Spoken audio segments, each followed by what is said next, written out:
Ladies and gentlemen, welcome back to the Spring Championships. Absolutely. It is now spring, but the championships, not yet.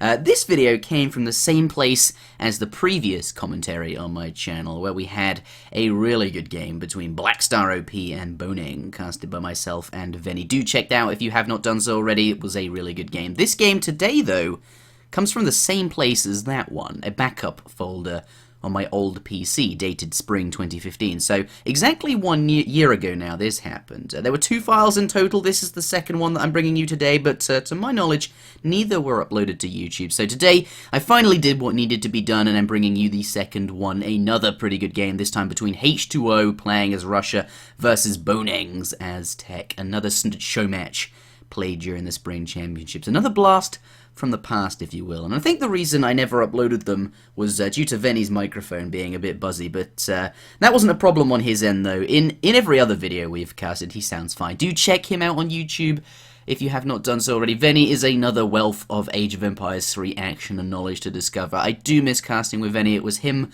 who I covered the Spring Championships Grand Finals with, and as far as I'm concerned, that last game between Blackstar OP and H2O is my single most favourite Age of Empires 3 moment of all time. Links are in the description. Veni is a wonderful caster, and I encourage you all to check him out. And if you do see him on ESO, let him know he should come back. So, without further ado, enjoy the video. Start my recording. Ladies and gentlemen, welcome back to not the Spring Championships, yet another game. I'm so tempted, it's so nice to say, to the Spring Championships. That sounds so great at the beginning of a video, in my opinion. But this is H2O vs Boneng. It's 2 very strong players indeed. Let's start with H2O. He is playing as the Russians. We are playing on Manchuria, another map made by Gaia, but it has now spawned. So let's move down to H2O in the south of the map in the color blue, playing as indeed the Russians. As I mentioned, 200 wood start. Gonna be pretty happy about that because, of course, he can, if he chooses to, lay down indeed that early market. That certainly makes it a lot easier to do that. Could also go for a trading post, or perhaps has some sort of aggressive agenda in mind, and perhaps would do neither. Use that wood for an earlier blockhouse, or just to be more aggressive. We can see all sorts of things he can do. But H2O, one of the best players of all time, certainly won, or well, competed in the 2007 and won the 2008 World Cyber Games for Age of Empires 3, the Asian Dynasties expansion. And if he was here, I wouldn't say that because he just doesn't like me saying that, but anyway, it doesn't matter. But certainly a very good player. Considered at the time one of the best to have ever existed, and certainly still very strong now, possibly still should retain that title. Very, very good indeed. Picking himself up 50 wood, definitely making that market more and more viable by the second then, or perhaps even a trading post. But he's opted, I don't know. Either way, 50 wood a good treasure. Do we see an early scout fight? Russia definitely does not want to get involved with the... Oh, Boneng, what a pro. Sees him and gets into hand combat immediately. No messing around. That you really, really want to avoid getting near your opponent's explorer there, because that red guy, so good. He can do a lot of damage. Though I think maybe he just got away. Captures 2 cows. Anyway, let's go introduce the Aztec player in the north of the map in the color red. Yes, has started with the early market and with a fire pit and a house, as is typical of course. By the way, just to interrupt you for a quick second, look at what H2O is doing here. You see that he was attacked by the scout of Boneng. Yeah. But he grabbed the 2 cows, he scouted them first, and he also used the cows to block Boneng's hero to make sure that he couldn't attack the hero again, and that he would, of course, walk away faster. But walks right back into him after all these early plays to secure this, put the cow in between the guys, the 2 people, so they can't actually do that. Early plays, but actually, unfortunately, I thought, maybe he thought, okay, I've gotten away now, I can just go back, but unfortunately, that does just happen to him. Not too good. But, yes, starting with the market and the trading post, going to get that nice XP trickle with this, of course, warrior priest, get the early hunting dogs, that kind of thing, really good. Aztec vs Russia. Veni, what do you think? Well, again, just he's doing it again. A quick demonstration again of the cow block, and there you see very nicely what he's doing there. Good micro, of course, making sure that the Aztec hero is not able to catch up with the hero from H2O himself. Yeah, of course, Aztec get a very strong hero. Also, by the way, we see another cow going out here for additional scouting. I like that a lot as well. He will also find his 90 wood, which is a very nice treasure to pick up. Yep. But of course, there still is 85 wood left for the Aztecs guy, which I hope he will go for soon. But he's probably scared about the Russian hero returning. And that's actually, both of them have scouted the 85 wood treasure. So I think that both of them are staying in this area. As you see, H2O is now returning, expecting Boneng to go for it. Yeah, and there he might be able to steal it. Oh, he takes the tiger though. Now going to grab that. Only one last guardian to kill. He's now standing next to the treasure, starting to attack, of course, the red tiger, trying to do as much damage to that as possible. Crack shots it though, and takes the treasure. Blue picking himself up 85 wood, though he is now going to lose his explorer, but probably worth it. Of course, going to be tackling the tiger here. Going to remove that before he goes down. Obviously, when he was getting the treasure, targeted the tiger because, of course, that was the thing with fewer hit points. But now going to get absolutely, well, managed to take that out at least. But picking up 85 wood, he can always go and grab this when it's got 100 hit points in the next stage. Yeah, I do want to mention one more thing. Boneng, maybe by accident, I'm not sure, shot his herd away. Just one there. And that, of course, if you look, all these villages have to walk so much more, which will delay his age up time by quite a bit. On the other hand, H2O always very consistent about his macro skills, so to say. So he always herds very close towards his town center and almost never makes a mistake there. And that you see, it will also pay off in the aging time for him. Yep. He ages up even before the Aztecs, by quite a bit. Quite a bit, yeah. And that's, though, to be fair, going up with the messenger, I would assume, going up with the messenger there. And he probably is still going to age faster than Boneng, H2O. Boneng will still age faster, but definitely H2O got that NQ very early on. Very, very nice indeed. But, yes, Boneng, I never actually said who he was, though most people watching the stream will know. Certainly, possibly one of the stronger players from the Japanese community. Very good at the game indeed. And is definitely a very worthy opponent of H2O. But Veni, do you want to tell us about this matchup? This is a pretty interesting one. I feel like Aztec is just a better version of Russia. Yeah, I think actually that Aztec has the advantage in this matchup. Although I have to say I haven't played it that much myself. But Aztec is kind of, like I said to Spain, I think it's a little bit underestimated, to be honest. Some people think, okay, they have a strong rush but very weak units afterwards, not the best economy. But I think a well-played Aztec, as you probably should ask Gaia then for some additional insight, is actually quite a strong civilization. Gaia's Aztec is absolutely insane. I have no doubts of how good Russia is, of how good Aztec is. And we see also that, of course, knowing that the Aztec has the stronger initial push, Russia, H2O, just goes with his blockhouse very defensive there. Yep.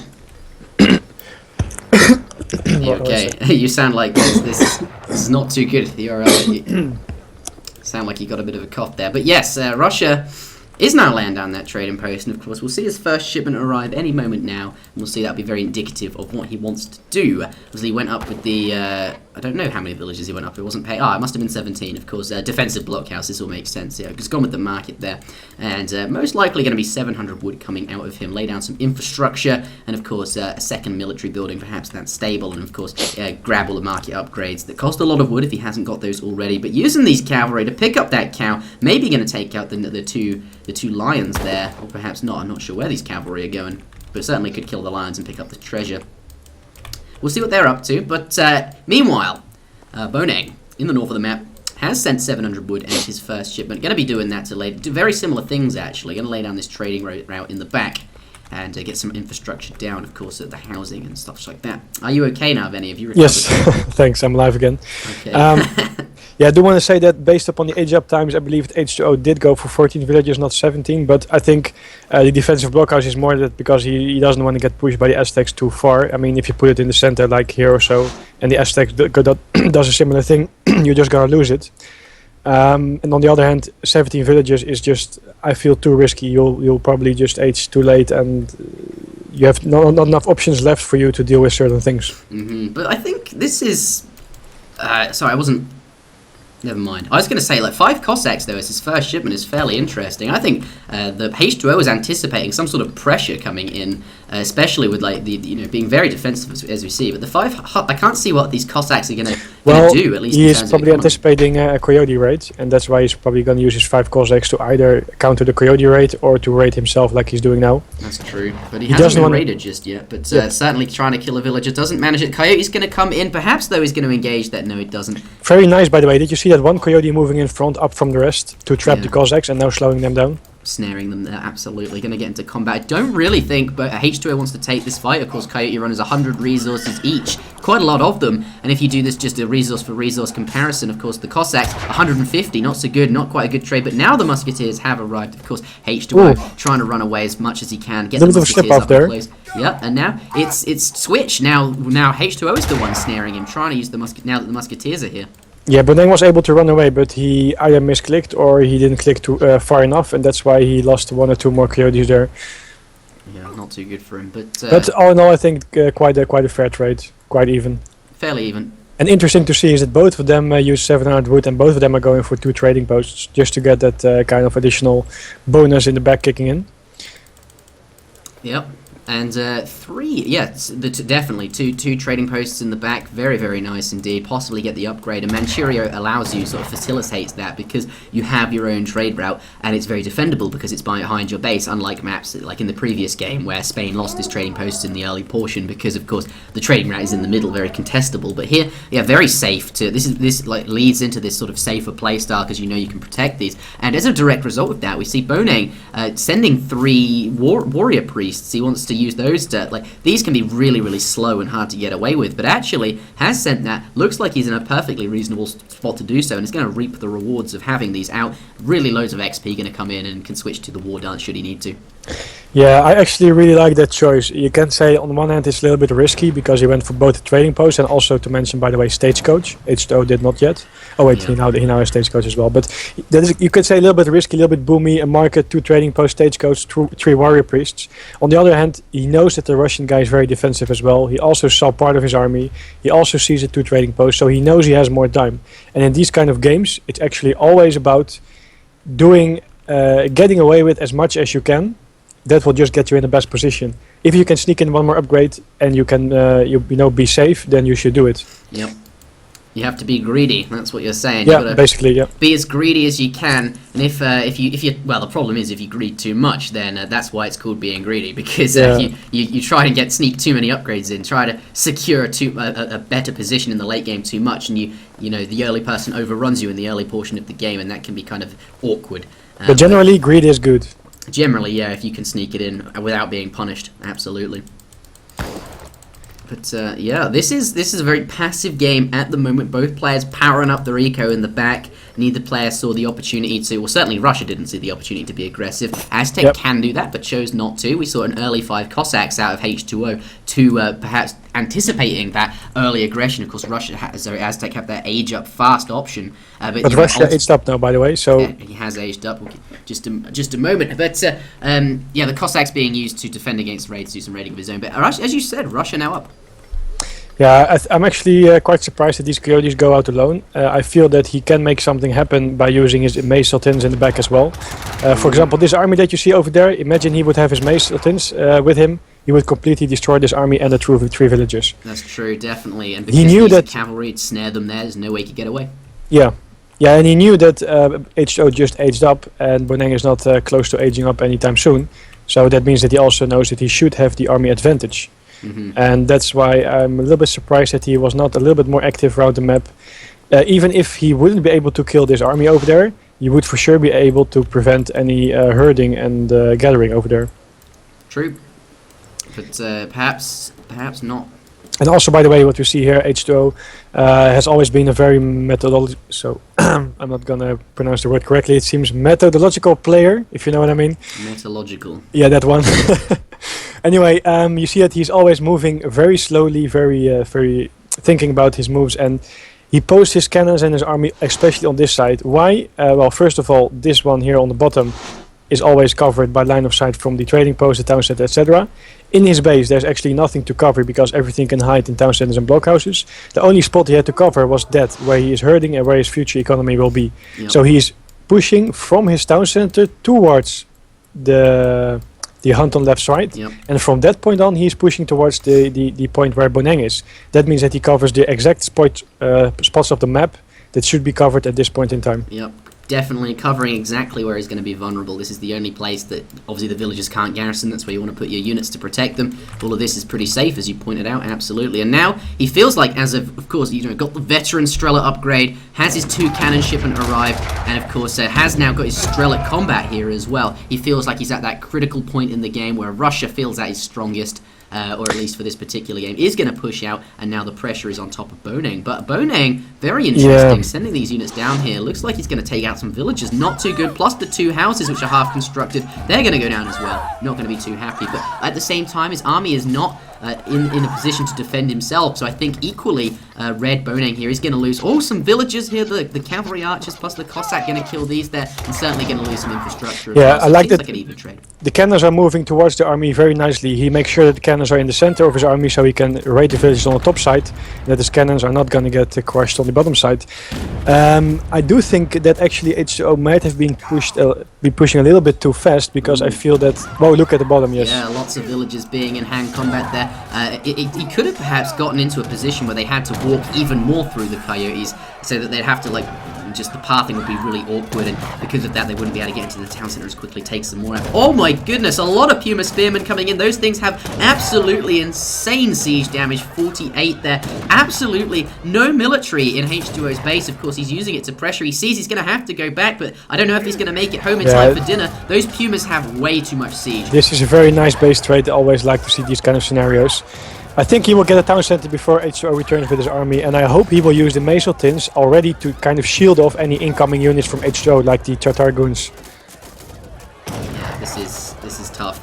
Minutemen coming out just in time though, making sure he can get that. But here, yeah, the army's not even back yet. It's just the fast-moving cavalry, which he's split off from the slower-moving infantry to come back and try and save some of these villagers. A really nice decision from Boneng. Waited for his opponent to come at him with the very, very slow, unmaneuverable cannons, which are difficult to move around the map. Certainly very strong, but if you put that many Pumas in your opponent's base to tear everything down, has now killed most of the villagers. As you can see, 15 villagers to H2O. Boneng on 30, literally. And we see a little bit of a mismanagement here, because now the Strelas are on the right side where the Coyotes are, and the Dragoons are on the left side where the Pikemen are.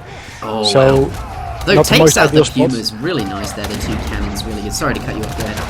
Yeah, no, I was saying not the most ideal spot. However, he is able to clean everything up, and that means that he's left with a very superior army. The economy is twice as good for Boneng. Yeah. However, the army is almost actually 3 times as good for H2O, with still having the 2 cannons mixed in and the advantage of being in the third age. He has the advantage of being in the third age, absolutely, really, really. And that just means you have that compositional advantage. You have access to cannons, which counter infantry very hard. You have access to that ranged cavalry unit that's normally a dragoon, but in this scenario, of course, playing as Russia, the cavalry archer, very, very strong against, of course, the coyote runners. And Puma's not very good against really anything except cavalry, of which there really aren't that many. Oh, a town center going down. He knows he needs to catch up to get into this, but the coyote's going to come in, going to take that out and deny this. He's going to have to send all of his units that way. But yes, H2O in a very commanding lead with regards to his military. Can he make it work, though? Boneng got so many villager kills that if he has enough time, he'll be able to rebuild his army, catch back up, and of course, the longer this game goes on, then perhaps the more time he can give himself, the better chances Boneng will have. But he has a lot of military to deal with, and it's just about buying as much time as he can for that economy to come to fruition.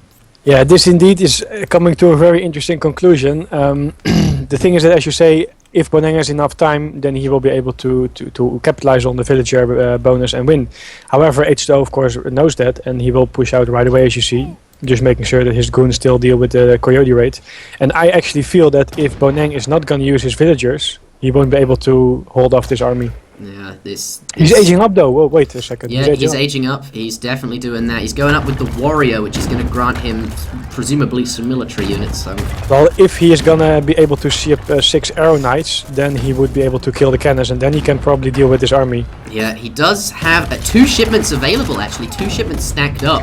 Oh yes, my goodness, wow. The coyote's coming in and managing to get an okayish, I don't know, it wasn't that good, but certainly managing to get down some of the Falcon hit points and annihilate them. Though I don't really know if it was a good trade. The 3 Skull Knights coming out absolutely wrecking face, but I don't think he managed to kill the cannons, which he was anticipating, and had already committed to it with the knowledge that he was going to kill 2 cannons, but didn't manage to get 2 cannons, only 1 and 1.5. I really like that H2O also shipped his 6 Oblichniks here, because if he can catch any more villagers, he will soon be equal on that. That's true. This is, oh, I don't know. It's very tough for Aztec now. Like that fight, like it could have gone so much better if he'd gotten the cannons a bit sooner. But oh, I don't know.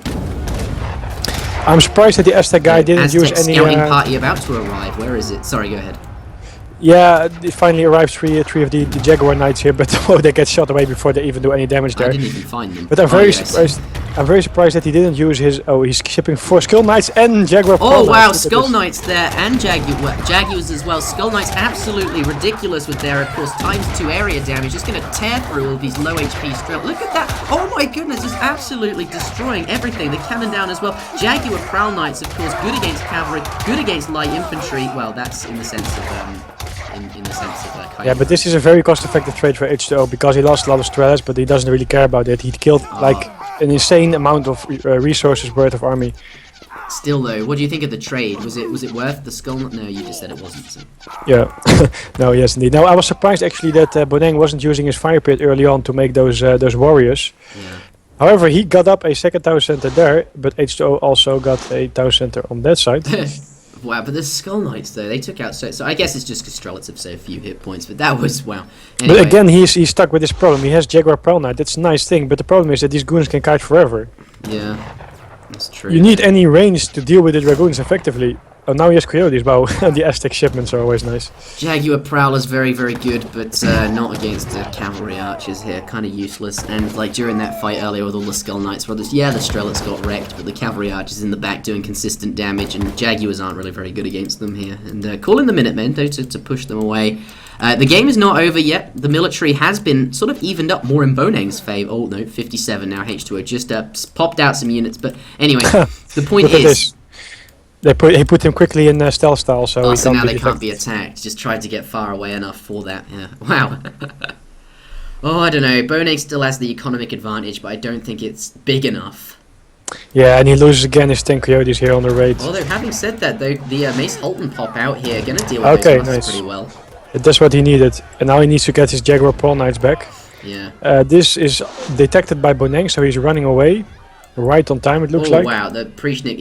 I think he still might find them. They're quite the way from the town centre there. No, they're not going to find them. But a Prishnik, that ×3 multiplier versus villagers, jeez. But what's interesting as well is that actually H2O has a better part of the map. He still has his food available here and a mine in the back here, while Boneng only has one mine near his town centre, which is even the silver mine, not the gold mine. And yeah, he's just going to fortify this position with the second town centre and of course the blockhouse.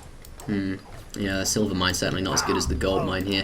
Another town centre going down though. Can he kill that explorer before it goes up? I think yes he can. Wow, that is so close. Do you just buy your explorer back here to make sure it gets built so it doesn't take the ×4 I think you damage? should. That's exactly what he's done. Because obviously it takes ×4 damage whilst it's being in construction phase. He needs to get it into the normal phase so it doesn't take. It just takes a regular ×1 damage.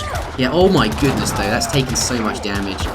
But the Strellas are totally killing those Jaguar Prowl Knights, so that actually is not a good trade. And he's sieging, he's wasting his army by sieging a town center, which doesn't even matter that much. Just the one town center and the blockhouse is actually enough for H2O to win this game, I think. Yeah, I don't know. Maybe he thinks to himself, like, I'm in a bad spot. I need to. I can take advantage, abuse the fact that town center is able to siege it so much. But getting up, and if you're sieging something, while like you're not dealing damage, you think how many resources you're going to lose in terms of military. Like Mace Holtner, yeah, and he's going to find this. That must be. Boneng resigns. There it is. GG. Okay, so there we have it. Yeah, interesting game. Nice base trade. I was actually about to comment on one thing before the whole base trade happened. At this point, where H2O kind of pushed in from this side. Oh wait, I can't. Actually, where he started to push in on the warriors from Boneng. I was actually thinking Boneng wasn't aging yet. He invested everything in army. If he pulled a few villagers, the 3 Jaguar Knights from his town center and his whole army, I think he would have just been able to crush H2O's army. Yeah. Instead of going for a base trade. I have to look that back again on the stream, but it seemed to me that because he had so many Coyotes and Pikemen, he would have been able to come close, and that means that the Tartar archers of course can't properly block because they would get owned by the Pikemen. And then the Coyotes would take out the cannons and the Strelets. So it seemed to me that actually that's why I was saying that H2O might have been pushing a little bit too fast. It seemed to me that Boneng could have killed the whole army of H2O and then push out afterwards. Getting rid of the cannons early is always better than later, of course, because then you have to deal with less units surrounding the cannons. And you even mentioned in that spot in the earlier portion of the game where he is putting all of his units on top of his hunts to protect them, as that was the only place not guarded. It had a town sitting there or anything. You mentioned that the coyotes turned up, but if they were there with the Mace Halton as well, he could have secured a really quite early lead as well. Yeah, that's indeed the same thing. It's always an important thing to be active with your army, and of course, if you're scouting around with your hero or with any raiding cavalry, you know what your opponent is doing. But as soon as your opponent aged up and you haven't, assuming you are not making too many mistakes, but Boneng is of course still a very good player, then you know you have a lot of more resources invested, and that means that you have a small window to do a little bit of damage. Yeah. And you should just capitalize on it and not be too much idle with your army. God, though, look at that villager drop when he takes out the town centre. And of course, that was a direct result of the strategy. Well, the idea he had, I'm going to base train. I'm going to put all these pumas in his base when he turns up at my place. Yes, you're saying all the things that maybe he could have, etc. But what am I even trying to say here? If he hadn't lost so many villagers, maybe it would have been better. I still like his decision, but like his villager graph is a bit sketchy as well. Yes, he had a better economy as a direct result of that, but H2O managing to get some kills in. Either way, a very interesting game. It was quite a close game actually, and I'm thinking maybe Boneng shouldn't have made more villages. He made like 1, 2, 3, 4, 5 more villagers. That's 500 food. Maybe he should have just invested it in units to make sure that he would crush the army. Yeah. Because he still has the advantage in villagers. Yeah, that's true, yeah. And of course, he has 8 villagers available as a shipment as well. At this point here, when he's got like 37 vills versus his opponent's 13, yeah, that's true, yeah. Like, he knew that his opponent, like, at this point in time where my cursor is, let's go to the military unit population, you can see he's very, very low. If he just invests a bit more extra in his military, yeah, he can catch up there. But of course, stem this pressure and use his extra villagers to win the game. Yeah, but it is easier for us to say. I mean, he must have known that he killed a lot of villagers, but it's really hard for him to know if he killed like till 13 or 18 or 20 villagers. True. So that's why he probably thought, okay, I just need to make a couple more. But I actually think that it's very hard to do in a situation where you're in the game, but I think that making no villagers for some time would have been a better choice for him. Wow, and that's not something you hear very often in an Age of Empires game. But do you have any concluding comments before we head on out of this one? And we end this recording here. No. I think that's pretty much summed it. I'm done as well. Thank you very much for watching, everybody. Do leave a like if you enjoyed the video, because I'm sure this will also appear on a YouTube channel, one of ours, at some point. I'm certain of that. Very entertaining game. And don't go anywhere. More games coming up right about now.